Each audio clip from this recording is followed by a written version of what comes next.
Some might wonder what's it all about, trolling flashers and dodgers and tricky-looking lures tipped with bits of corn or maggots, when kokanee are known to feed primarily on plankton, something so small you can hardly see it with the naked eye. Maybe it is a good one. Ready? Yeah, not too bad. The real deal is, these are aggressive and curious fish by nature, and if you can get their attention and give them a reason, they often will strike. You know, as you can see there, that's pretty typical kokanee. Nice silver color, kind of a dark green back, just a few spots, forked tail. It is important to understand a little bit about plankton, since it will help tell you at what depth you'll find the kokanee. Plankton is that pea soup green stuff you can often see clouding the water. There are two main types for our purposes, a plant type called phytoplankton and an animal type that feeds on the plant type called zooplankton. Zooplankton is the preferred food of kokanee and is also known as daphnia or water fleas. Kokanee are filter feeders, and so they have many numerous long gill rakers, and that's these white things here sticking up off of the gill bone, and that's the definitive way to tell if you've caught a kokanee. Zooplankton don't like light, so you'll find them abundant close to the surface, feeding on the light-loving phytoplankton only early and late in the day. Things like cloud cover, surface chop, and murky water also diffuse light and will encourage zooplankton to be higher in the water column. When you have high sun and clear water, you're going to have to look deeper for the kokanee because that is where their food base will be.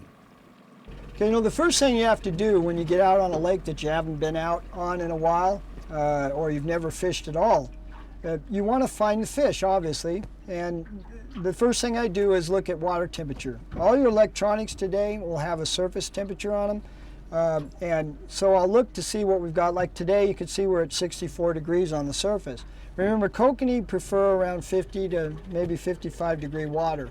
And so seeing that temperature on the surface, I know I'm going to have to go below the surface to find the majority of the fish. It may only be 10 feet down. Sometimes it's that shallow. But normally speaking, we're going to look also on our fish finder at the screen and locate your fish. You mark your fish from 20, let's say 20 down to 60, then you know that's your thermocline. The thermocline, remember we talked about that, is the area of colder water. This is where you're going to find the highest level of oxygen. This is where all the plankton is. It's where your bait fish are going to go because they feed on the plankton. And of course, kokanee are plankton feeders as well. At the bottom of that thermocline, generally speaking, you're going to find your kokanee and your salmon. Your trout will be in the upper end of it. Sometimes your bigger fish are at the lower end of that thermocline. And that's usually where we're keying. We're trying to locate, in a tournament like this, we're trying to locate those bigger fish. And sometimes late in the year, like now, as they mature, they'll start to move in towards structure. Actually, you'll see them on the bottom. If you can locate a couple of fish sitting just off the bottom, those are the two fish that you want to go after. If you go down there and work them and drag your weight, or even right on the bottom through them, and just keep coming back and figure eighting on them, until you get them to bite. Normally you'll get that male to hit first, you pull him out of there, then you get the female, and then that's payday. Those are your bigger fish.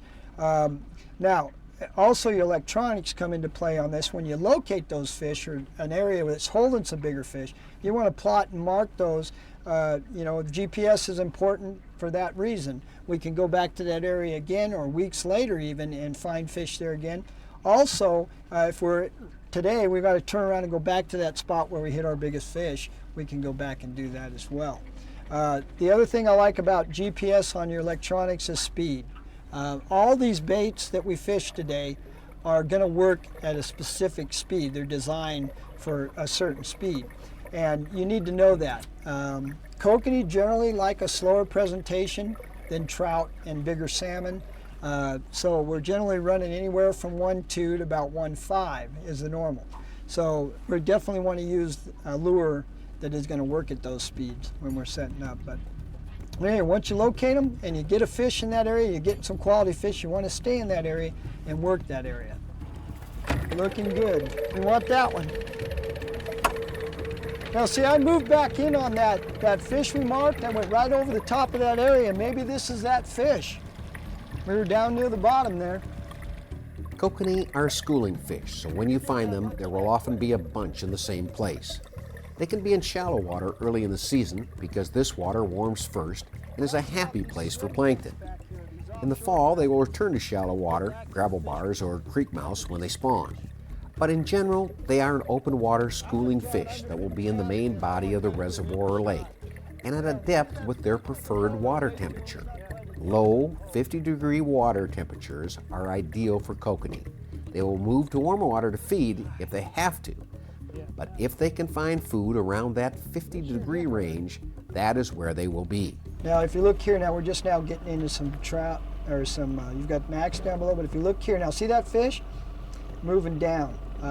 He may be moving down to the bait or what have you, but you can see they're actually moving there. We've got some active fish in here, and that's important when you're looking at your screen. Fish that are just sitting, those generally are fish that are not active. When you see them long lining like this, moving from one depth to the other, these fish are active for some reason. If you're going to invest in one tool for kokanee fishing, it should be a fish finder. It can show you where the fish are, at what depth, and if it's powerful enough, it will even allow you to distinguish the species of fish by reading their air or bladder signatures. It also can give you the water temperature at the surface and your trolling speed. This is all essential information for taking your kokanee fishing to the next level. You see our downriggers are here at 25 on the shallow side, and then we have a lot of our stuff down to about 45 on the deep side. And you can see the separation of each downrigger there, but we're right in the middle of those fish, just a little bit under them right now. And that's the one thing too, when you locate your fish, normally speaking, fish look up, so you want to fish above your fish. Now, I've actually seen fish on my fish finder. I've watched fish come from above and come down. Some people say they'll never do that, but that's not true. The dodgers, the flashers, the vibration that you get off the things, they feel that in their lateral line, so they can, even though they're, let's say, above the baits where they're not going to see it so easily, they'll feel that vibration and they can go search it out. So, but generally speaking, you're going to be a lot better off if you're above the fish in most cases. And then once you get on the lake, if we look out here today, if I was just coming out to catch fish, I'd look out ahead right now and I can see about 30 boats in this tournament that are out in that one area just off the point there. And I would definitely believe that they're catching fish. That's why all those boats are there. So follow the other fishermen. I don't suggest chasing the guides down and that kind of thing because they're out there trying to make a living. But if you see a guide moving to an area, go ahead and don't be afraid to go out towards an area where he might be fishing. Just don't get right into his area that he's fishing. But one of the first things I'll do ahead of time before I even go to a lake or someplace where I want to fish is I'll call either a local tackle shop or a friend that I might know in that area that often fishes that lake, and I'll ask him, how's the fishing been? Are you catching fish? He says, yeah, we are. Well, you can get some inside tips there. Quite often when you stop into a store, they're into selling lures and products. I mean, that's how they make a living. So when you walk in there, if they've got a hot bait or something that's working, they're going to be more than happy to sell it to you. So go to your stores, local marinas, and talk to the folks there. Just kind of pay attention to what's going out on the water, and you'll figure it out. You'll find them. Trolling gear for kokanee, as you have seen, is usually a two-part affair. A tractor of some sort, either lake trolls with spinning blades or dodgers, and a lure. If not the same colors, it is generally agreed the color of their tractors and lures should complement each other. Gary's color selection change according to the time of day and depth he is fishing. Now that we've located our area that we're going to fish, we've located our fish, now we've got to decide what are we going to fish with. Okay, now I generally look at the conditions. Obviously today we've got nice sunny conditions. There's a rule of thumb that I usually follow. On a sunny day like this, where it's a bright sun, I usually like to go to the brighter flash chrome nickel, the bright stuff, okay? Tends to work best for us in those conditions. If it darkens up, the clouds come in, even if it's raining, then I like to go to more muted patterns like copper, your gold, we'll run our UV, your glows. Early mornings, before the sun gets up, we like to run glow. Glow is always a good choice early. Also, you have to look at your depths that you're fishing. And let me backtrack a bit. Let's go to a prism first, and let's talk about UV light and colors, how they penetrate the water. If you were to take a prism, and of course obviously most of us don't have a prism at home, but next time you look at a rainbow on a cloudy day when it's raining a little bit, it's basically a natural prism. But if you look at the upper end of a prism where the most light penetrates, you're going to see first color red, then it'll go to orange, then it'll go to chartreuse, then to green, then it'll drop down to your blue and purple. Now you hear a lot of talk about UV. UV is the light that penetrates the deepest water. It'll penetrate the deepest section of a prism as well. And that's the blue and purple. That's what UV is. That's the colors. That's why so often when we're fishing in deep water, we run our purples and our blues. Well, now with the creation of the UV is excellent to use down in those depths. So if you're in the surface now, going back, tracking a bit, if you're fishing on top, let's say the top 10, 20 feet, I like to usually run red and orange patterns. As I drop down into those mid depths, I like to go to my green and my chartreuse, let's say 20 to 40. If I go into the deep water, that's when I like to go to the blue and the purples. Of course, your UV and your glows and that, those could work at whatever depths as well, but you definitely want to use those when you're in deep water. Now there's, in that whole spectrum of colors is black. Now black, obviously you don't see that in a prism and that, but what black does for you is it gives you the best possible silhouette against a gray background. So where I'm going with this is if you've got a cloudy, rainy day, especially when it's raining out there and it's really dark, run black. Black will give you the best silhouette up against that gray background, and it's more visible to a fish. And I'll tell you, I've had some fabulous days out on the water, especially trout fishing on the surface on a rainy day where nobody's catching a single thing, and I'm running a black humdinger, for instance, and I'm catching my fish when a lot of people aren't. So don't be afraid to try black. Yeah, everybody's struggling, I think. We got to find what they want. I mean, they've gone on to something completely different. The sun's much higher. Yeah, it's straight up, bud. What did I do with that copper? Where's the copper, man? As you will discover if you spend any amount of time trolling for kokanee, playing with your colors when the bite slows down can make a big difference in your catch. If it's not working, change is often the mantra heard on kokanee waters. It's a whole different color presentation than you're going to get on the chrome or colored or painted stuff. So I'm running a little spinner behind that. I'm going to give that a shot. You know? There we go, fish on. What'd you got on there? Oh, pink and orange microfiche. Our first trout. Okay, lift. Oh, where'd he go? Wow, I can't believe I got the net under that thing. He made a hard left on me, or right on me. I know, and you can't chase him.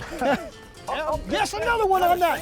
Jeez, this is on fire, man. I can't even get the thing down. Dude, catch up to him. These things are burning it up. I love it. Now this is what kokanee fishing's about. When you figure out a pattern that's working, and when these things start lighting up on you one after the other, you can't get it down. Now that's excitement right there. This feels good too, Brian. Okay. Another good one. Now if you guys look, this is a decent fish. Now if you look at this rod, now what you want, you can see how that tip, it's got a really strong bend in it, and that's what you need there. I can really put some pressure on this fish, and when he pulls down, it's not going to rip the hook out of his mouth. Whoa, there he goes. Okay, come on. Oh, I got that clicker on. Oh, come on, stay on there. Oh, this is good. Come here, ready? Oh, nice catch. Whoa, this turned out to be a, okay, get him. Okay, hold on.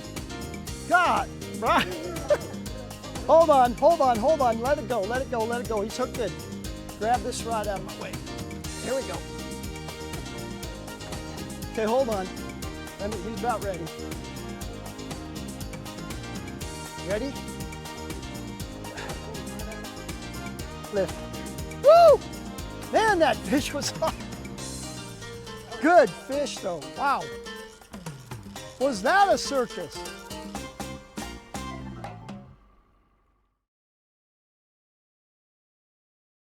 You know, for early season kokanee, it's a whole different game than when we get into the summer months, which is when most people fish for them. But I tell you, you could catch some nice fish early in the year, but you've got to fish a lot different. Now remember, when these lakes freeze up in the winter in these higher mountain lakes like some of these do, it's going to take a while for those to warm after they thaw out. Even your lower elevation lakes are going to cool down in the winter.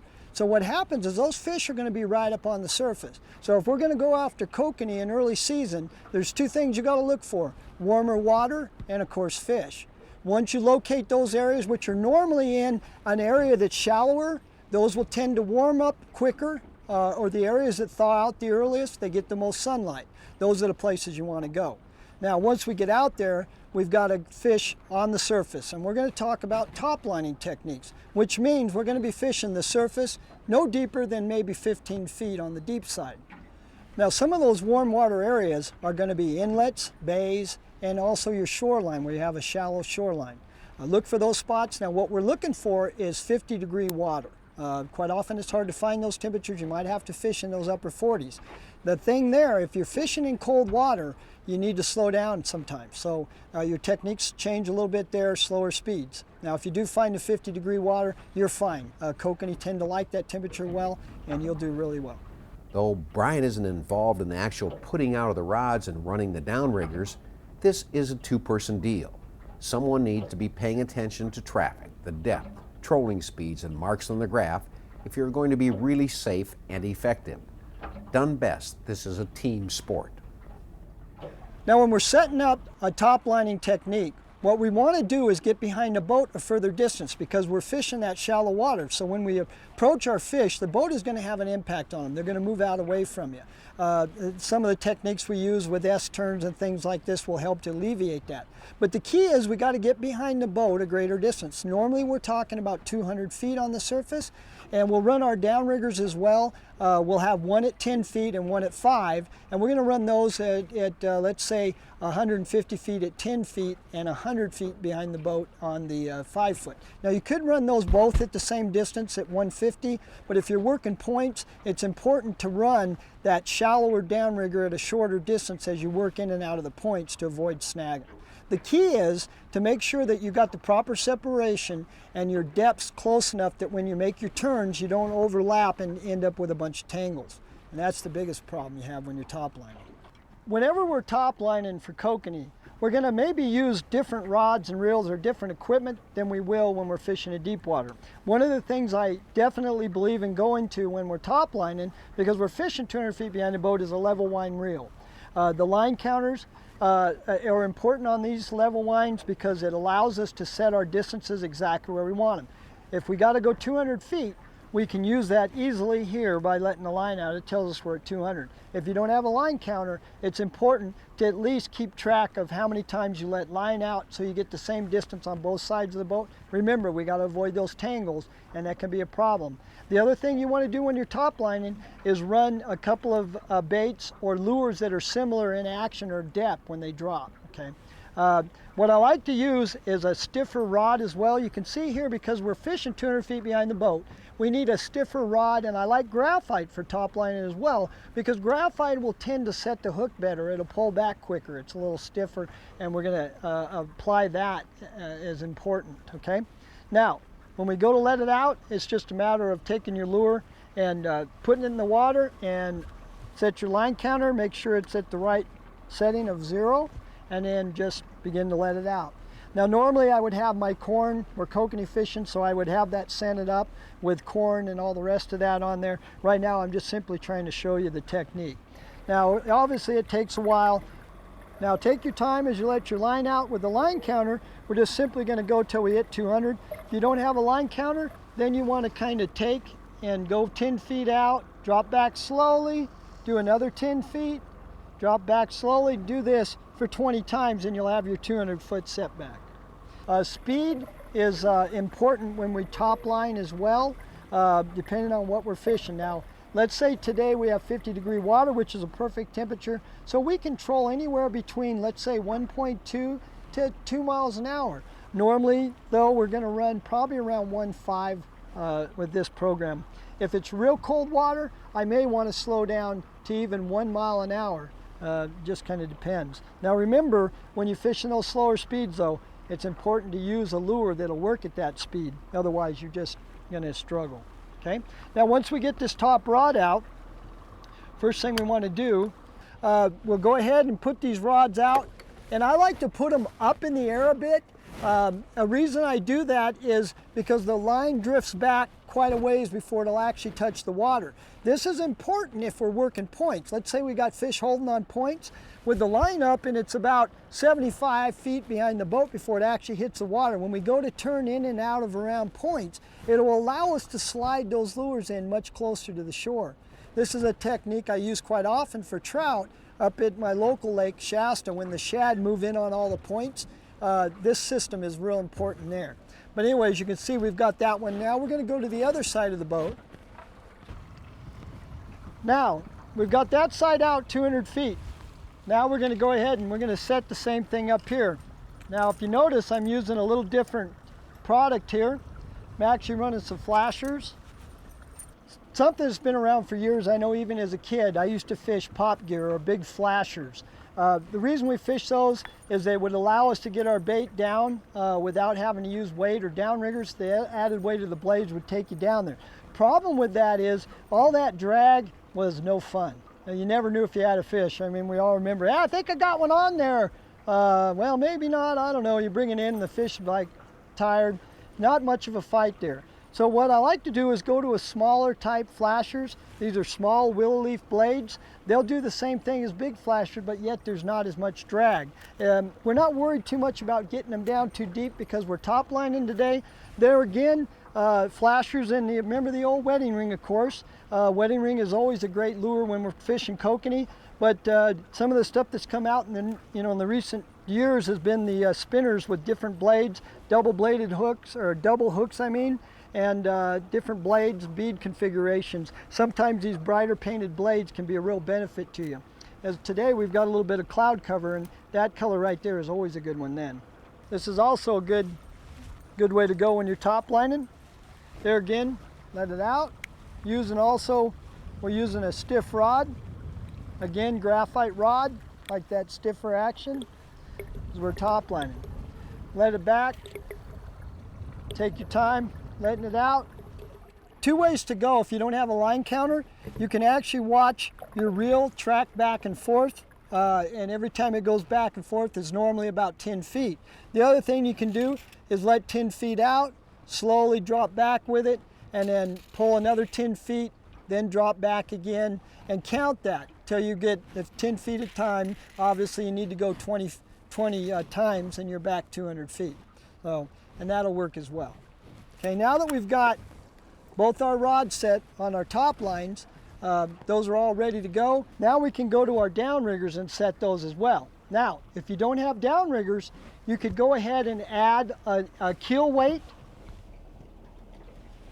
something like this. You can attach that to your line and put a lure or a dodger and a lure behind that.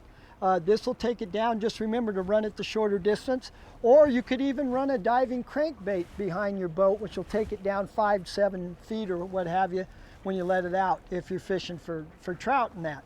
But anyway, this will do it as well. But when we have downriggers, definitely the best way to go because we can be accurate. Now, when we're talking downriggers, we're using a different rod, a glass. It's a much softer rod. We can use that when we're using the downriggers. Now, if you don't have downriggers, you could actually add a little weight to your line, run it 150 feet back or what have you, and stagger them both at 150, and that'll work as well. But since we have downriggers, we're actually going to use them so we can set our depths exact. Now, on this one, I'm going to run 5 feet.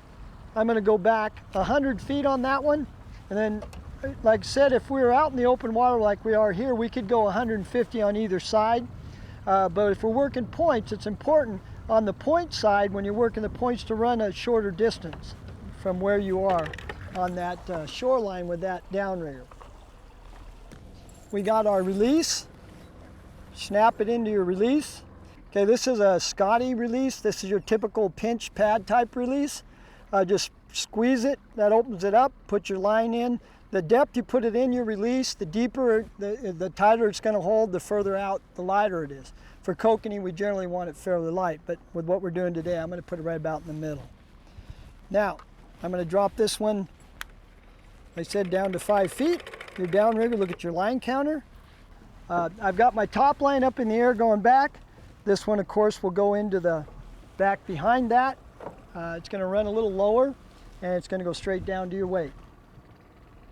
Now, as you can see too, the rod that we're using here is a total different rod compared to what we have up there. This has got a super soft tip, really light action. This worked fine on a downrigger, but you wouldn't want to use this type rod when you're top lining or on the very surface. Now, take this, put it in your rod holder, and then just tighten it down. Don't need to go all the way to the water with it, but just take it to a good tight setting. There it is, it's still there, it's still there. What? It's still there. As often happens. You know, that's funny. It often happens when we're trying to set up your configuration. You don't always get everything out before a fish comes on. Now, this is kind of surprising because we're actually fishing in summertime here. These fish, that is a good fish. Yeah. That's taking some line. Normally, you won't pick fish up this time of year this shallow because that lure wasn't more than maybe 5 feet below the surface. But the cloud coverers come in, which might have brought some fish up. That's a good little fish right there, too. Ooh. Look at that. Oh, that's a nice one. Where's the net? I put it right here on the side. I'll get him. I can bring him in. All right, Here. you're gonna do the high lift. Oh, that's a good fish. That's hilarious.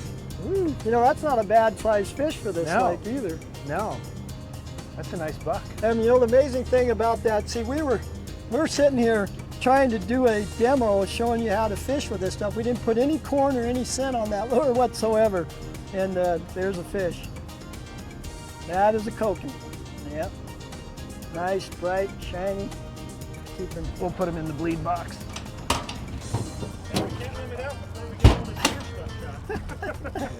I wasn't even 200 feet back.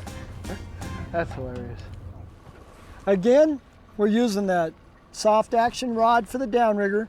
We're running another sling blade, this time with a wiggle hoochie. It never hurts to run a variety of lures when you first get out on the water because you never know really what the fish are going to want. Change your colors up a little bit as well. This one I'm actually running the larger sling blade with the UV pink, which is a good combination. Now this one I'm going to go a little deeper. I'm going to run this one at 10 feet. So I'm actually going to go 150 feet behind the boat with it. Out here, it doesn't necessarily, it's not so important to have those distance staggered on the weights, downriggers here, because we're out in open water. We could actually set that one at 150 and this one at 150 without any problem. But if we're working points, let's say we're going into a point out and back across it, that downrigger on the inside of that point, you're going to want to run that shorter because as you turn over the points, it could snag those points quite often. Of course, like I said, out in open water, we don't want those top lines to drift down into those lures on the downriggers.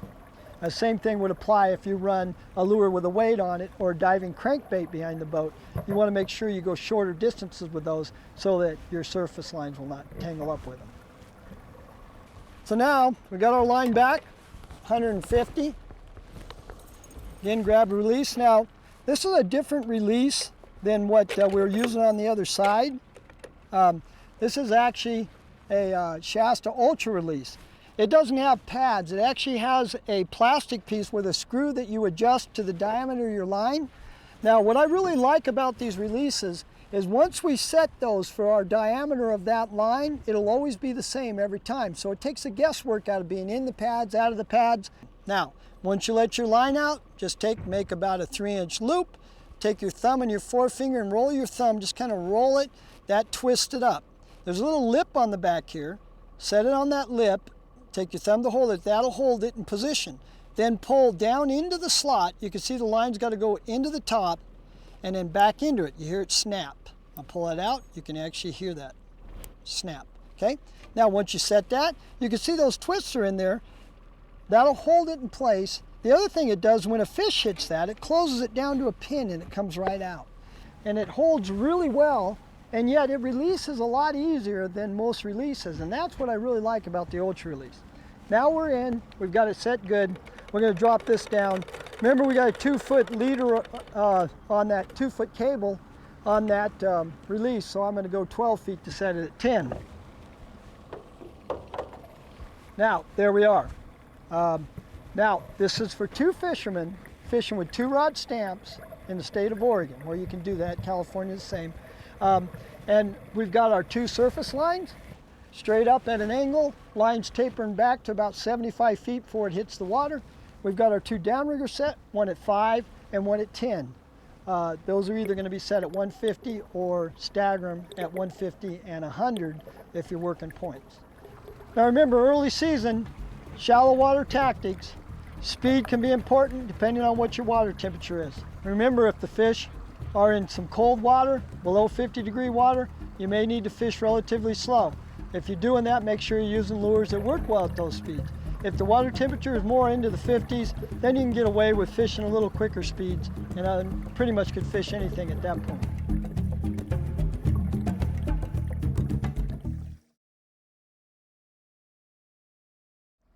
You know, normally when we're talking kokanee fishing, we're talking about deep water tactics, usually because the fish are deeper. It's the summertime when most of us are out there chasing them.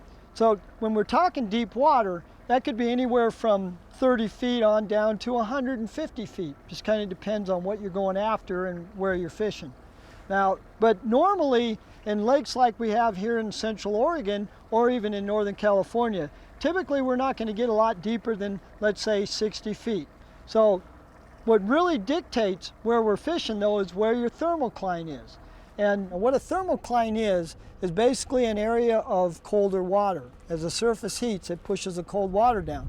That thermocline will consist of a higher level of oxygen, and that's why the plankton's there. Then your plankton's there, that's where the bait fish go, and of course kokanee eat plankton as well. Now, we're set up here with 2 downriggers. Okay, if we have 2 fishermen with a 2-rod stamp each, which is legal here in Oregon and California, and I believe Washington even now, anywhere. What we're going to do is fish 2 downriggers with 4 rods. And I'm actually going to demonstrate to you how you can fish up to 8 lures at one time with that 2-rod stamp, 2 downriggers, 4 rods, 8 lures. Now that is legal in Oregon and many states. You need to check your regulations and make sure you're within that. You could fish up to 3 hooks on one line here in the state of Oregon. We need to keep in mind, though, if you're fishing one lure that has 2 hooks on it and you fish a dropper that has 1 on it, there's your 3. You got to make sure you don't fish a double hook lure on your dropper as well. Now I'm going to demonstrate how we do this. All right, before we get going on this, I want to talk a little bit more about rods and reels. All right, when we're fishing downriggers and kokanee fishing especially, we want to use a really light action rod because they have such soft mouths. A rod like this, you can see that's got a super fast tip. So when that fish pulls down, it's going to give a lot when he takes off. Of course, then your reel, you want a good drag system. Level winds are the way to go. I usually run about 10-pound test, but I like a good quality reel and a good rod. This rod right here, we actually designed and is built by Cousin's Rod for just this, kokanee fishing with downriggers. If you look at it, it's kind of unique. There's a lot of really soft rods on the market today, but what you don't get with those real noodle rods is a little muscle or strength to them. What we've been able to do is build a rod here that actually has muscle down by the handle. You need that for control. You get into that big fish, you need to be able to control them away from your downriggers. This rod, you can get that and yet still have that super fast tip so you're not pulling the hook out of their mouth. Now, this is actually a Cayman Tikka reel. Okay, it's got a little clicker on the side. I like the clickers, especially when I'm using my shuttle locks, because it'll put that needed resistance that we'll demonstrate when we're out here today. Also, it's a sounder for you. If you're not paying attention, you know, some guys don't watch their rods like a hawk, and so that clicker will help to tell you got a fish in the back. They're jumping out of the water, pulling a line off. But what I like to do is start off with a variety of dodgers and lures. Of course, hoochies, when we talk kokanee, hoochies are essential. Whether it's a regular hoochie, spinner hoochie, wiggle hoochies, we'll cover those in greater detail later. But I'm going to mix it up a bit. You can see right here we've got an orange with a tequila sunrise hoochie there. We're also going to run, we got a super glow here in the pink blue with a glow and UV coconut on that rod. We're going to switch it up with a UV larger sling blade here with a wiggle hoochie. And then at the other end there, we're actually going to run our new iFoil sling blades with a UV crippler. So now let's go to the tactics. Remember, we're going to be fishing 20 to 60 feet. We're using our flashers, inline flashers. It's real important these days to have a good long leader on your releases. And the one thing I like a lot, because flashers do attract fish, I like the flasher release. It's got built-in flashers. They spin off the cable, attach your line, just drop it down. It draws fish into them. This is one type release you can use. Now, I'm going to go back no more than about 5 to 10 feet on this because I have the flashers I'm trying to draw the fish into. So, if you use these type releases, you want to go in and out of the pads. The further in you go, the tighter it'll be. Problem is, if you don't get it where you want it, it could sometimes come out a little early. Now, we're back 10 feet. We're going to drop that down.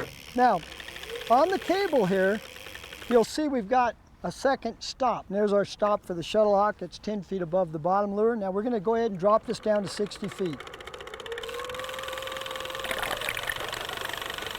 Take your time. You don't need to get in too big of a hurry on the way. These Scotties will allow you to drop quite quickly. Okay, there's 60. You got your line counter, which tells us where exact depth we want to be at. Go ahead and put it in the rod holder, tighten it up.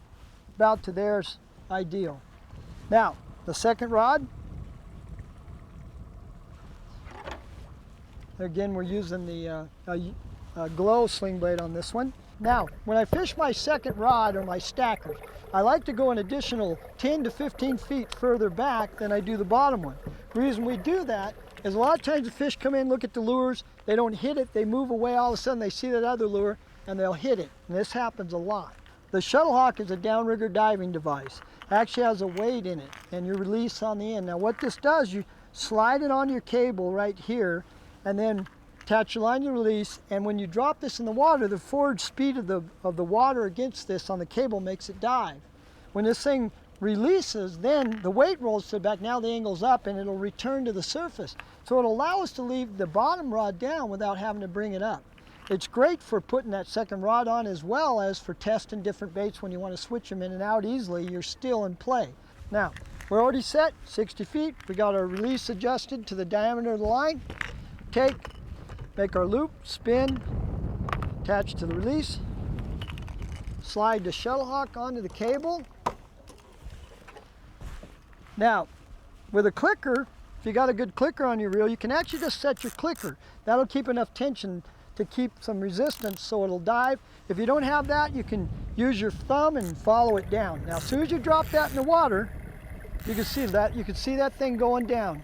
But what's nice with the clicker, you could just set it and you could actually put it in the rod holder. Now, like I said, you can actually watch it sometimes on your fish finder dive or to tell you when it's there. But if you listen to your reel as it's releasing line 2, you'll hear it eventually start slowing down. That'll tell you that it's probably there. Or if your line starts drifting back quite a ways, then you know you're there as well. Now see how it slowed down there? It's actually starting to pause and skip. We're actually there. Takes a while for you to get used to it. But once you learn how to use them and you use them a bit, that'll, you'll catch it real easily. But now, here we are. We're at 60, 10 feet above that. We're at 50 feet on our stacker. We got that side done. Now, on the other side of the boat, we're going to stagger it. We're going to go to 55 and our stacker will be at 45. So we're going to go, again, we got the flash release on, so we're going to go 10 feet back. This time we've got a different setup. We have a sling blade with a crippler on. Again, the ultra release with the flashers. Hook it up.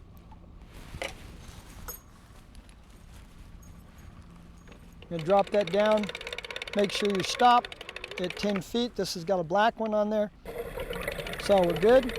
Now I'm gonna drop this one down to 55 feet.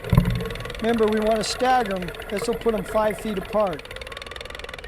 Okay, very good. Tighten it up. Take our second rod. Remember, we're going to go an additional 15 feet, 10, 15 feet. So I'm going to go to 25 feet back. Okay. Shuttle hawk. Make the loop, attach the release on the cable. Again, hit your clicker, So now I got it attached, clicker's on, I'm free spooling it, and you can see it's got a good bend in it, and down it goes. All right, now, we got this on its way down. We're set up at 60 feet, 50 feet, the other side 55. When this gets down, we'll be at 45. So you can see now, for that bottom at 60 feet, the lower end of the thermocline, to about 45 feet, we have a lure every 5 feet. Great setup. We got a variety of different baits there, and we'll just see what's hitting the best and at what depths. If we find that the fish are more active at upper, we can bring them up. If they're deeper, we can go deeper. But this is always a good set to start. Now, and remember this, in a lake where you have different species of fish, quite often the lower end of the thermocline, you'll find your salmon, your kokanee, or your kings. If you have kings in there, are normally going to be in the lower end of that thermocline. Your trout will be in the upper end of that thermocline, sometimes your smaller kokanee. But it's important to cover those depths because we want to catch as many fish in a day as we can. Now, in order to cover those upper depths, we're going to put on what we call droppers. A dropper is nothing more than a 3 foot to 3 foot leader. Okay? Use a lure like a humdinger. I like using humdingers or spoons like this because they have a slim profile action. They don't create a lot of vibration. You don't want to get a lot of action off your droppers because if you do, it's going to create a false read on your rod. You can't tell if you get a little shaker on. So humdingers work great for this. Run about 1 foot to 3 feet a leader to a snap swivel. And what happens is we're moving forward. Your rods going back are going to get a bow in them. As the water pushes your line back, your heavy weight below, it's going to push it out, then bring it back in. Now droppers work like this. All you do is take it, got the swivel open, snap it onto the cable, close it, grab your rod back, and just kind of swing it out like that, and then just let it go. Now, like I said, that's going to travel down till it hits the middle of the bow. That is at 50 feet, that's going to stop at 25. On the other side of the boat, we'll set the other stacker. We'll do the same thing there, and that one will be at about 22 feet. Uh-oh, got a fish on.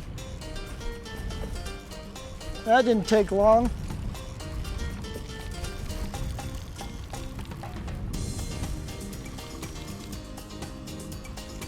Yeah, we got him. That was on the crippler again. A small fish. A little guy there.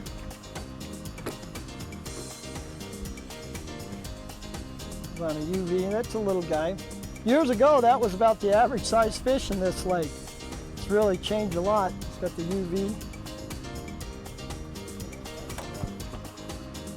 They're slippery. Let's see if we can let him go. Off he went. Now remember, you're going to get a lot of action on that rod tip when that fish hits that dropper. So what you have to do, you've got to reel down, take my clicker off, release it, and then reel really fast. Because as you're going, that lure's falling that 25 feet and then an additional 25 feet, so 50 feet before it gets to your other lure, and then you'll feel the fish fight. So you can lose a lot of fish on droppers in between that point, but quite often they'll stay hooked if you have good sharp hooks. That's important. Remember to sharpen your hooks, even right out of the package. Hooks we put on these things are sharp, but it never hurts to make them even sharper. Now, what we have done here, we've got 2 downriggers, 2 fishermen, 2 rod stamps. We're actually able to fish up to 8 lures. If we have a really good bite, I may only run my droppers or cheaters on the second rods, on your stackers. That way I can always leave the bottom ones down. We don't have to mess with them all the time. So from 20 feet all the way down to that 60 foot, we've got a lure everywhere down there. Now you can see how fish are going to be able to hit these lures at whatever depth. They don't really have anywhere they can go without running into our baits. This is how we get those 25 fish days.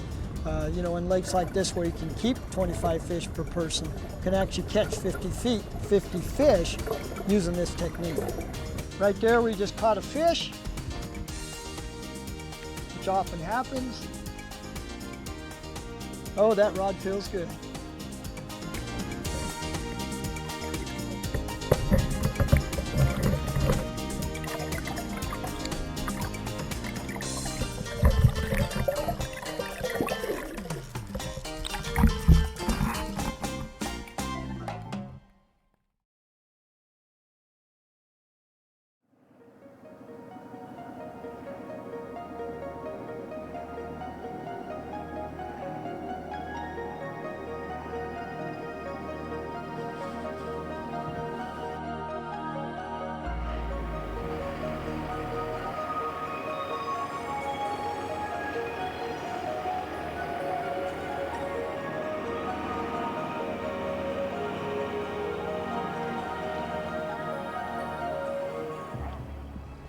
Well, usually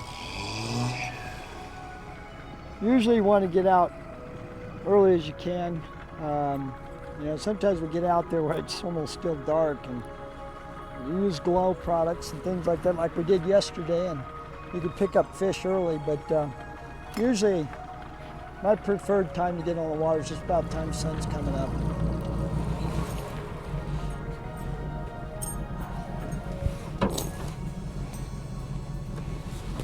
This area of the lake, this is the Deschutes Arm, and what's unique about this particular lake is it's got a good population of large kokanee, as well as it's got some really big browns and rainbows in it.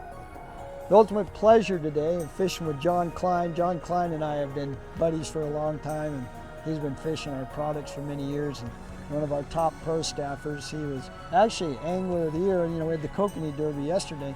You were Angler of the Year, what? I was Angler of the Year in 2010, and I think you beat me out in 2011, right? Yep. Yeah, that was a good year. You can see that he's taken this Kokanee thing a little beyond where a lot of the guys have. He's been doing it for quite a few years, and he'll be able to share, you know, a lot about his electronics knowledge, because he's real good with his electronics. He's got some of the best equipment that you can get. And and we'll talk about what is with these long booms on these downriggers. And when it comes to bottom bouncing and picking those big fish up off the bottom, John's as good as it gets. Unlike deep water trolling, where you're trying to locate the fish in the thermocline, here you're fishing shallow water, where larger fish are staging to spawn. River mouths and even shallow gravel bars are places to hunt bigger fish in the fall. But you have to know what you're doing if you're going to drag downrigger balls in tight quarters. Hey, it makes a great rod holder. John's boat is really set up to troll. He has 2 trolling motors and 2 graphs. The electric motor on the bow he uses just to steer. He uses the stern trolling motor for push. Micro controller for speed on my kicker motor. And I can set that to 1.2, 1.3, 1.4, set it to whatever speed that I'm wanting to get, and it stays right there. That pushes, this steers. If the wind comes up, then most of the time I run this with no power. It's just on, and I use it to steer. If I need to steer, I can take this, push the button like that, hit the rabbit, and I can turn my boat right around. The other thing is, some lakes, kokanee like a real fast presentation. You know, fast being up to maybe 1.8 is a fast side for kokanee. Trout and other species are quicker than that. But in other lakes, like this lake, often we're trolling 1.2 miles an hour. And what we want to do is set a good spread, just like we did the other day on Odell. We're covering that thermocline where all the fish were. Out here, it's a little different scenario. We're not in real deep water, relatively shallow. So we're going to set our spread shallower because the fish aren't as deep. But we're going to be running, right now I'm at 25. I ran my shuttle-lock and my stacker over here. That is at about 10 feet above that, so at 15. And then on the other side, I ran one down at 20. So we only got 3 in the water right now. Actually, we could add another rod. I may want to top line something in here just as well, because we're seeing some surface activity too, and running into some shallow fish. And I'm following the channel right through, weaving around, because this whole channel is like a bunch of S's. It goes this way, then it goes that way, and you can go from 30 feet of water to 10 feet of water in a heartbeat. Yep. We're picking up a lot of fish right here. Now I went ahead and added a 4th rod. I ran some small troll light flashers, some gold willow leaves. Should work good in these conditions. And it's going to drop down maybe 5. You know, we could add a little weight, get it down to even 10 feet. But that'll give us our 4 rods, and it's going to be a little easier for me to operate back here, running one on the surface. I don't have to worry about it on the downrigger. We've got 2 electrics here, so they're pretty quick to bring up if I have to move things in a hurry. You really want to, when you can, possibly run, like the sun's coming up right over here, you want to run parallel, or not parallel, whatever it's called, going back and forth this way, because you're spinners and your dodgers and whatever you have back there is getting the sun from the side, which puts flash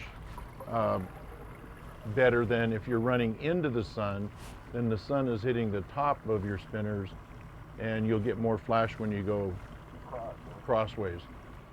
You can also improve your success by paying attention to your trolling pattern. One common technique is to snake your way through an area when you're marking fish, making lazy S-shaped patterns. This does a couple of things. For one, the boat won't be going over the fish before your lures do. Secondly, this will drop your lures slightly on the inside of your turn and raise them slightly on the outside. This helps you cover more of the water column.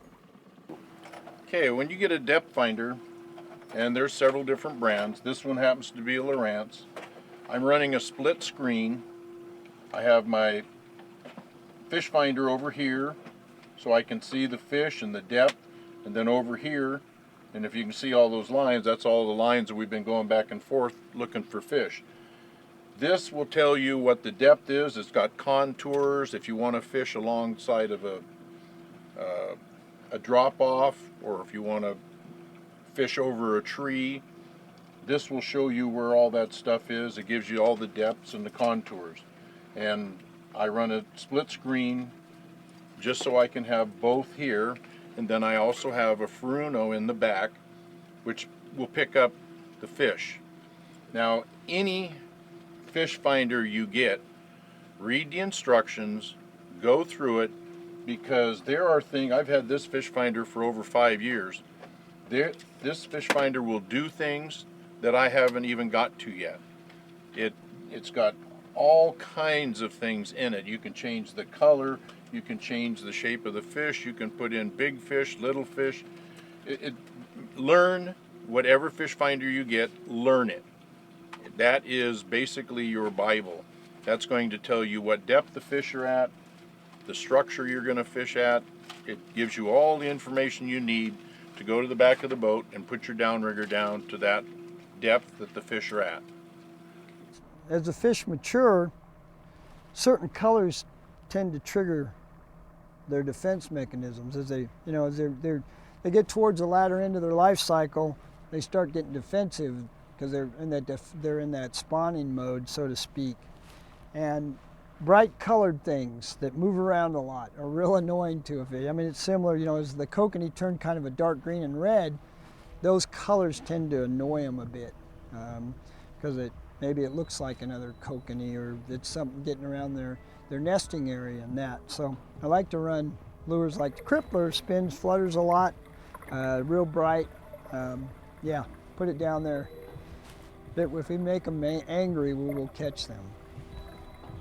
There we go. Yeah, we got a good one here.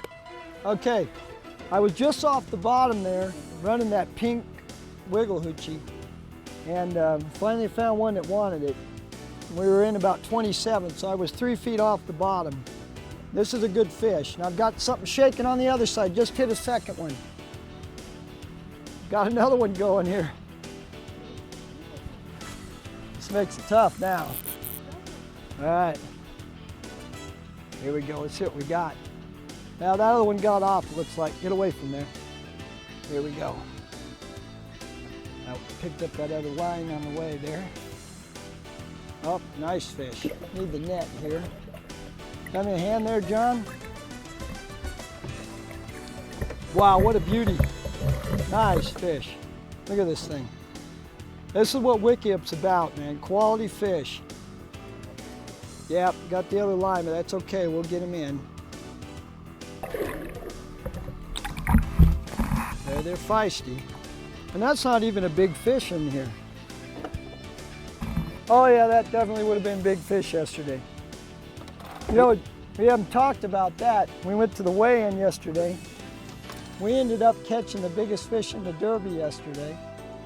And on top of that, we ended up taking 6th place. So not a bad showing. Now you can see this is already starting to turn a bit. Yeah, that would have been big fish yesterday in the Derby. Pretty. Starting to get a little jaw to him. But that's a small fish. We can get a bigger one than that. We're going to go ahead and let this fish go. We got plenty of fish yesterday. There we go. That fish was already starting to turn, so there's another he's fish down there sitting near the bottom. There is Just one waiting to close get to the angry. bottom on that one. That might be where we'll One tactic that you'll see experienced anglers use in tournaments is to actually bounce their downriggers off the bottom. What speed will John uses rebar for his weight so you can get a better read on when they touch down. They're also less expensive to place if you happen to catch one on the bottom. What we're using here are bar weights. Okay. Basically, this is just a big piece of rebar. It's been cut down and put a hook on the end of it. Now, what's nice about these, when you're hitting bottom, they'll bounce up out of the way. They tend to, be less of a problem when you get into rocks and stumps and things like this. Don't normally snag up. So, these are the best way to go if you're going to be doing the bottom tactics. And there's some people take and tap and drill a hole in the bottom of a long weight or a rebar or whatever, and then they put stainless steel wire down on the bottom. Oh, really? So that hits instead of it catching on the downrigger weight itself. Now, right now, what I'm doing, he's actually, where are we at? 32 now. Now, if you're going to do this type of fishing too, it's nice, like he's got back here, he's got his electronics back here. So I can actually watch myself and see the bottom. Either that or you need to communicate up front, but you can drop down. Basically, you can see that. I felt the bottom, and I come up 2 clicks. Okay? And you might want to continually do that as you go. You feel the bottom change, come up a couple clicks. If it goes deep, drop down a couple clicks. It doesn't hurt to actually tap the bottom, let you know there, but just be paying attention when you feel it first. You don't want to get too much of your line released out off your downrigger. But when these fish get mature, they'll get right on the bottom there, and they're very defensive. It's like a spawning bass in a nest. You've watched bass guys flip lures at them constantly until they finally get the male to bite. The male will usually bite first, pull him out of there, you go back in, and then you get the female. The female, and especially in a tournament, late tournaments, that female is going to be what you need. We had big fish yesterday in the tournament at Odell. Our fish wasn't the longest, but it was the heaviest. She had a mature sack of eggs, and that's all it took to get us big fish. So, but right now, all we're trying to do is just get us a big fish. It seemed like it took every trick in the book to get a fish to bite on this bright morning. Depth and speed changes, switching up attractors and lures, even messing with the type of bait we were using. With other anglers, powerboats, and jet skis moving in, we turned our attention to taking a closer look at the gear Gary and John used to fish kokanee.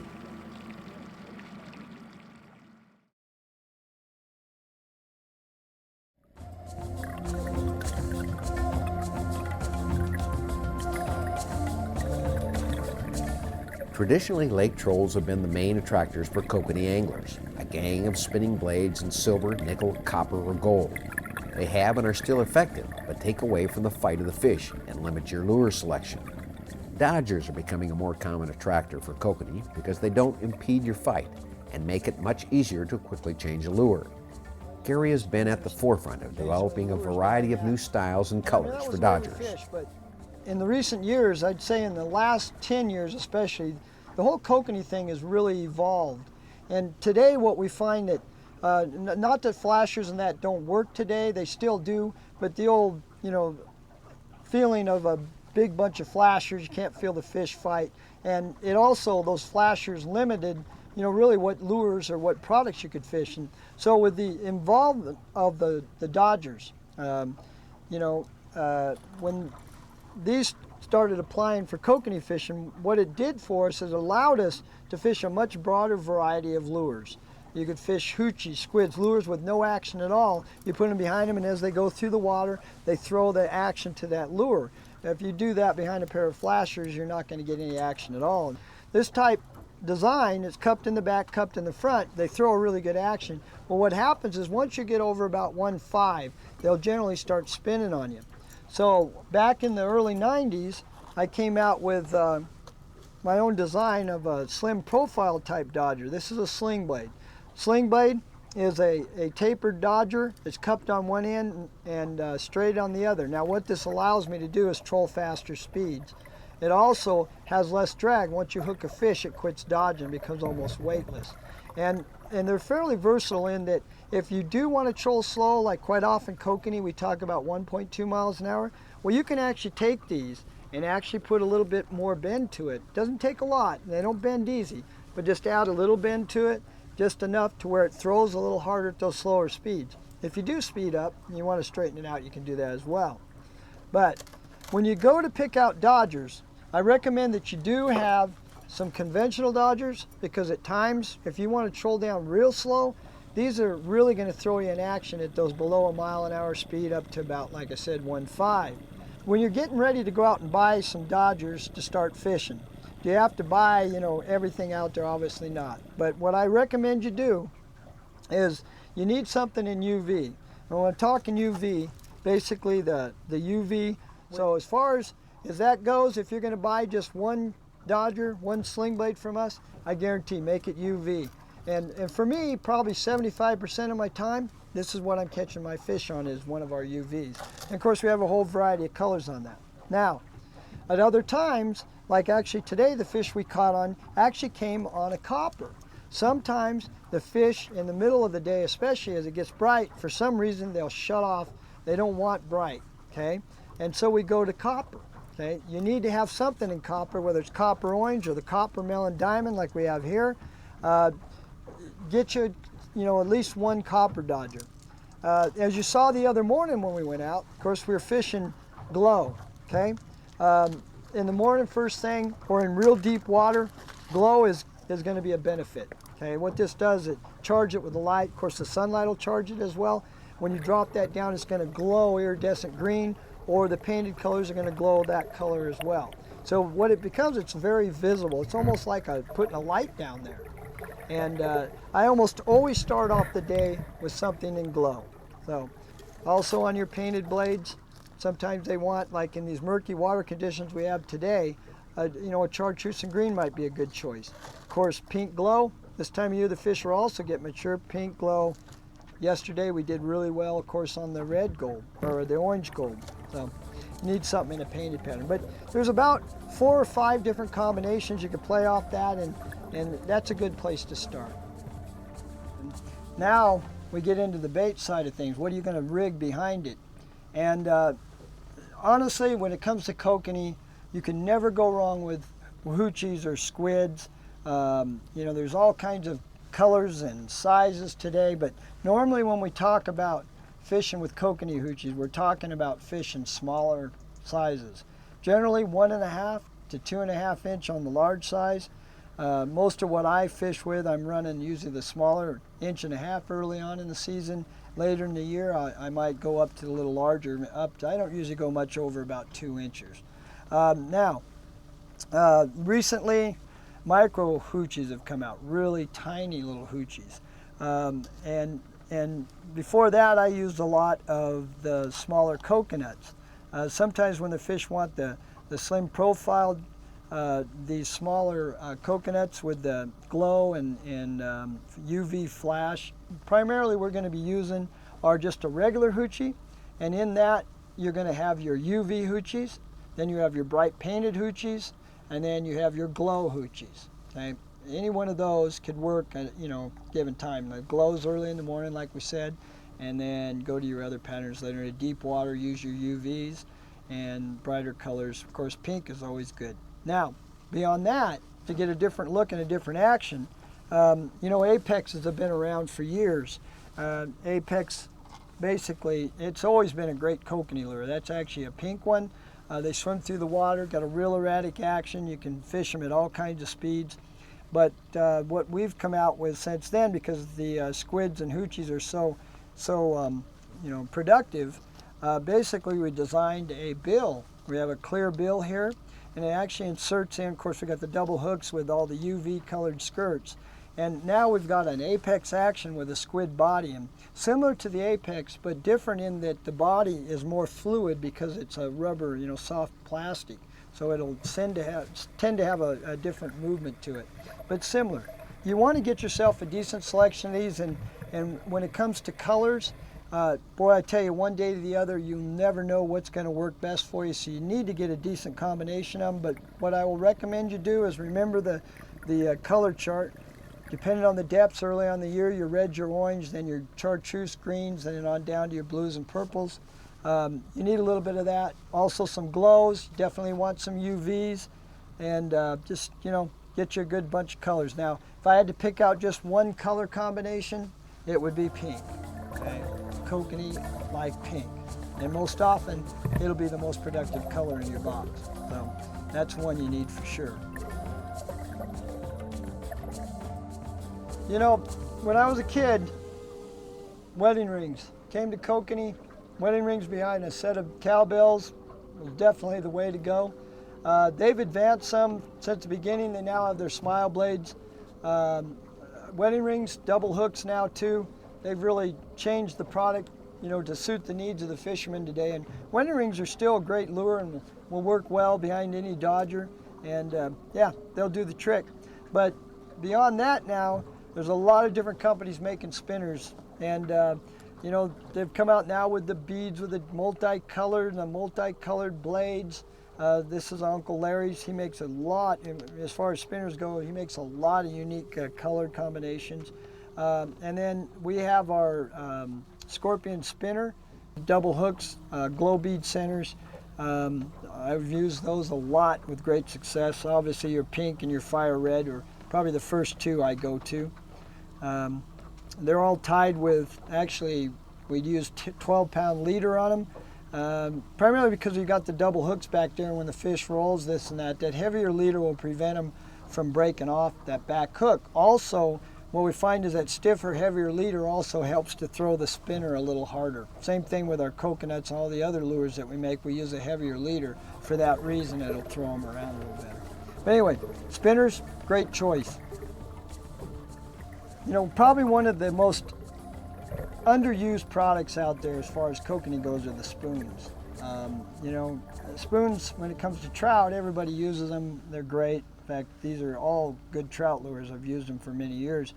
But I tell you, there's times where a spoon is going to catch more fish for you than anything you put out there. Remember, we talked about try a variety of things. What we have here, and like our humdingers and the cripplers and that, they're actually two completely different spoons. We're all familiar with the needlefish, for instance, and Dick Knights and some of the spoons that are out there. They're all going to be great lures to use for kokanee. They have a lot of motion and vibration to them, and that's what draws fish into them. Of course, they come in a variety of colors. On the other side, when we talk in the crippler, for instance, these are totally different spoons, similar to like the old Super Duper. We're probably all familiar with that one. You know, they flutter and spin. Well, there again, the ring chamber in the back, it changes the balance, throws them a little more.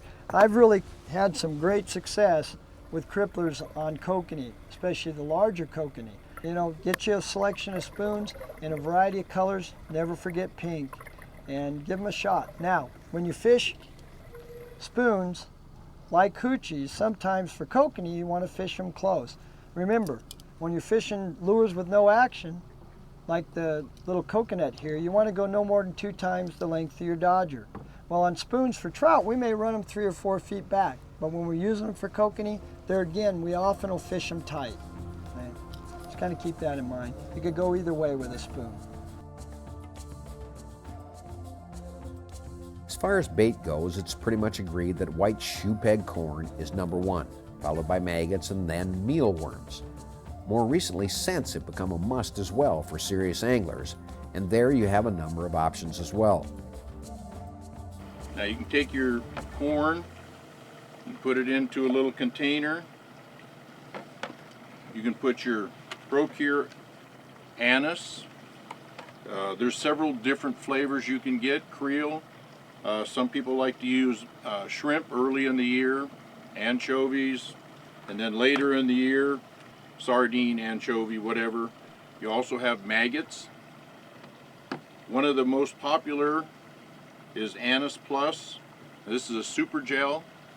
You put it on there and it stays on for quite a while. The oils are what you would put into your corn, and there's some companies out there that's making corn with anise in it and garlic in it and different scents. One, just like everything else, talking about Dodgers, hoochies, and all the different things. 1 minute they may be wanting garlic, 1 minute they may want anise. They also make a garlic crawfish. That's always good. Bloody tuna. Do it whichever way you want. What I generally do is I mix this up with anise and tuna, and then I'll have a plain can. And if things change, or sometimes the other day I was putting anise in my corn and I was putting the garlic crawdad on after I put it up into the hoochie. So they're basically getting several different flavors because they quit biting on this, so I added this. And it's pretty much a mix and match and whatever works. When you get done, some people will take and put their gel on their sling blade or their Dodger, and that's good, but just remember to clean it off. And what I do with my sling blades is when I get home, I put them in the dishwasher. Now your hoochies and stuff, you'll have to clean them off with WD-40, things like that, but you do have to clean them. Some of the beads and some of the stuff in here reacts to different chemicals. I have never had any react to any of the ProCure stuff, but I have had some of the beads stick to the hoochie. You want to keep it cool. Your corn should technically be refrigerated, and some people will put fresh corn every day. They go in and make it up for the next day. Me personally, I've been using this corn for about 4 days, but what I do is I put the lid on it and I take it back, put it in my refrigerator, and keep it cool. Okay, there are some lakes that you cannot use corn, and that's how I got using maggots, because if you go to Flaming Gorge, you're not allowed to use corn, so I started using maggots. There's also another thing you can buy, and that's the little mealy worms, and those are great. They evidently they work. The problem I've always had with them is when you put them in the refrigerator and you drive for 2 days or 3 days to get to Flaming Gorge, when you get there, half of them are dead, and they smell to high heaven. And personally myself, I have found that corn and these maggots work just as good as the mealy worms. They always have.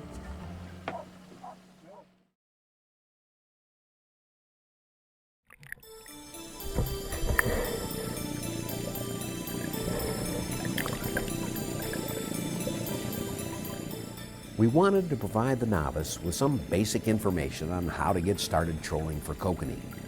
With the gear you probably already have and a few pieces of specialized tackle, you'll be able to catch enough kokanee to get you addicted to this growing fishery.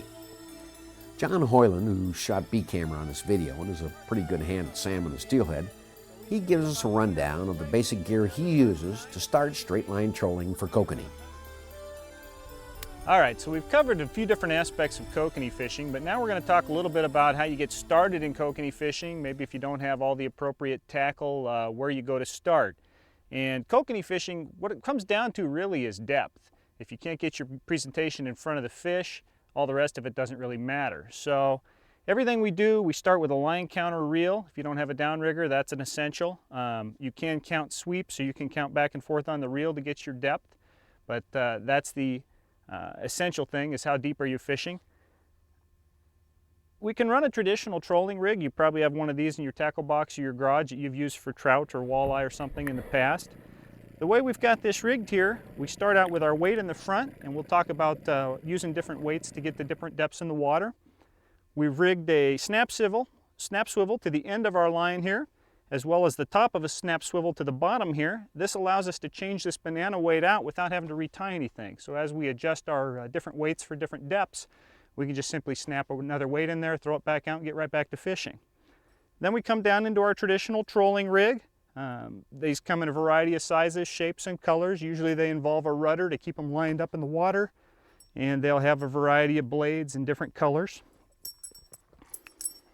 Another aspect of kokanee fishing that's a little different is the extremely soft mouth on these fish.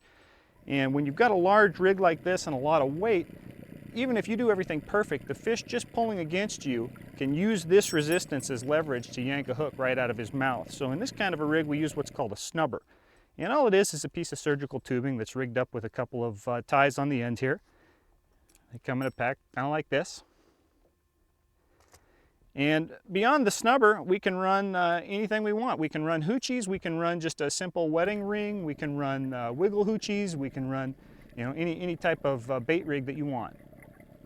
As far as our weights go, they come in a variety of shapes and sizes. For this type of fishing, when we're trolling, I do prefer the banana weights. They stay in line and they tend to troll a little bit better. Even the banana weights come with some variety. Sometimes you'll see them with a little rudder like this. You can use whatever kind of weight you got in your tackle box. If you want to tie a 3-way with a dropper, you can use round ball. You can use egg sinkers. The primary advantage of these banana weights, as I said before, is that we can real easily change them out without retying our gear, so we can adjust our depth on the fly, which is what kokanee fishing is really all about. Achieving the proper depth with kokanee fishing does require having a pretty good assortment of weights in the tackle box. We run anywhere from a ½ ounce on up to 5 or 6 ounces sometimes. Less weight is more preferable. You have to let out more line to achieve the same depth. Sometimes if you got to get down a little bit deeper water, you don't have any choice but to bust out some of the bigger weights. As far as your gang trolls go, you can see we have variety here. They come in different shapes, from cowbells to Ford fenders to these willow leafs. You've got gold ones, you've got silver ones, you've got split ones like this. There's hammered, there's smooth. There's a real variety out there. As with everything else kokanee fishing, anything can work. We do like to carry a couple of different rigs just to see what might work better on any given day, but the key is getting it down in front of the fish. To complete our trolling rig, we come off the bottom of our snubber with a length of leader, and it's somewhat flexible, but usually a good 2 or 3 feet on a kokanee rig is sufficient. And we can go ahead and use 10 or 12 pound test. These fish usually aren't that line shy, and that takes us down to in this case, just a traditional wedding ring setup with a blade on the front and a hook. You can run double hooks if you like, or single hooks. Most kokanee fishermen will agree 2 hooks are better than 1. Size should be between number 2s and number 4s, and the distance between that bend of the top hook and the eye of the second hook should be about 1/4 inch. You should hook the corn through the fat part of the kernel and let the tapered end trail back off the hook. Line and leaders for kokanee run from as little as 4 pound test in extremely clear water up to 12 pound, with the most common configuration of 10 pound main line and 8 pound leader. It is a good idea to keep your leader lighter than your main line in case you hang up, in which case you might just lose your lure and not your dodger or flasher. Kokanee are not particularly leader shy, but some anglers are now using fluorocarbon leaders. You do not want to use the new no stretch and Dacron lines for your main line. Kokanee have such tender mouths that the natural stretch you get from monofilament is helpful.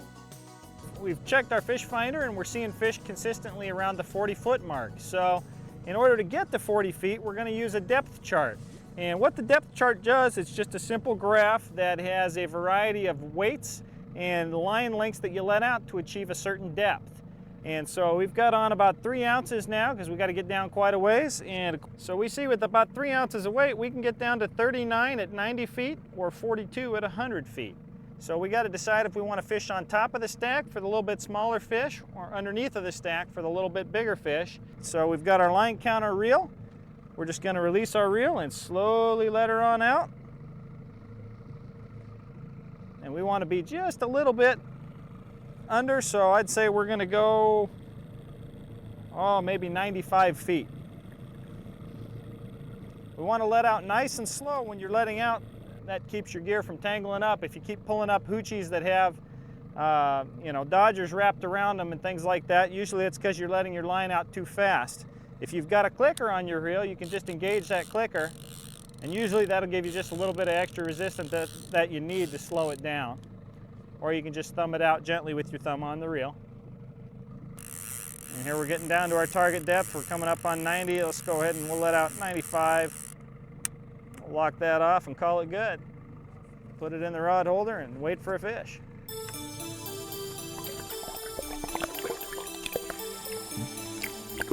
Since we didn't get to it earlier, we wanted to add a note about hooking, fighting, and landing kokanee. In brief, all these things have to be done carefully because soft-mouthed kokanee can come off very easily anywhere along the line in this process. All right, we've got everything set up. We've picked our lures. We've got our depths. We've staggered everything. We've got our riggers out there. Now, this is important. We have to pay attention to what's going on, okay? Sometimes the bite can be very subtle. You know, obviously sometimes the fish will come in, hit it, rip it right out of the release, and that's great. It's easy to notice when the rod's no longer pointing straight down. But sometimes that bite is subtle. It can look like as much as just that right there, just barely any movement whatsoever. That could indicate like a little 8-inch kokanee could be on there. If you don't catch that, you don't see that, now you're dragging that fish around on the hook, you're obviously not going to catch another fish with it that way. We've all gone out and fished a lure for 3 hours, you bring it in and go, man, you better change that, it didn't work, and you bring it up and the fish looking like this, been on there forever. You can't even release them, you've been dragging them around so long. So that's important. Now, once you realize we got a fish, you can see I don't have that down all the way to the water. So when I go to release it, these are really soft rods. You've got to be careful. You bend them straight back when they're up like this and go to pull it out and you're reaching, you bend that rod in half, you can snap a rod doing that. Reel down to the water, go with it. You could take that tip all the way into the water. Put your hand up here and then pull it up out, okay? And then reel, because now your line's gonna move for a bit. If they're deep, if you're at 80 feet especially, it's gonna take you a while to catch up to that fish. Once you catch up to them, then fight your fish. Now, reeling, yeah, but when the fish starts pulling line, make sure you've got your drag set properly. And then when he starts taking line, let that fish go. You don't need to set the hook, because that fish, when he hits that release, when he pops that, it's gonna sink that hook. Remember, kokanee have a soft mouth, so you could easily pull the hook out. At this point, this is where it's critical. As you're fighting your fish, try to wear him out behind the boat, and then when you get him to the back of the boat, take your time with him. Don't rush things. Biggest mistake most people make, especially when they have a big fish on, is they rush it. Trolling for kokanee can be a family sport or a competitive one. It just depends on how much effort you want to put in. Regardless, we're confident you'll find kokanee trolling tactics, once refined, will get you more fish. The tournaments provide two functions. One of it is it's a money-making event for us, so we can help support ODF&W or other programs to enhance inland fisheries. And this is a very family-oriented event. We have great lunches associated with it. There's a lot of camaraderie. Most kokanee fishermen you'll find are very free and willing to give information about helping new kokanee fishermen learn techniques and to improve their kokanee catching ability.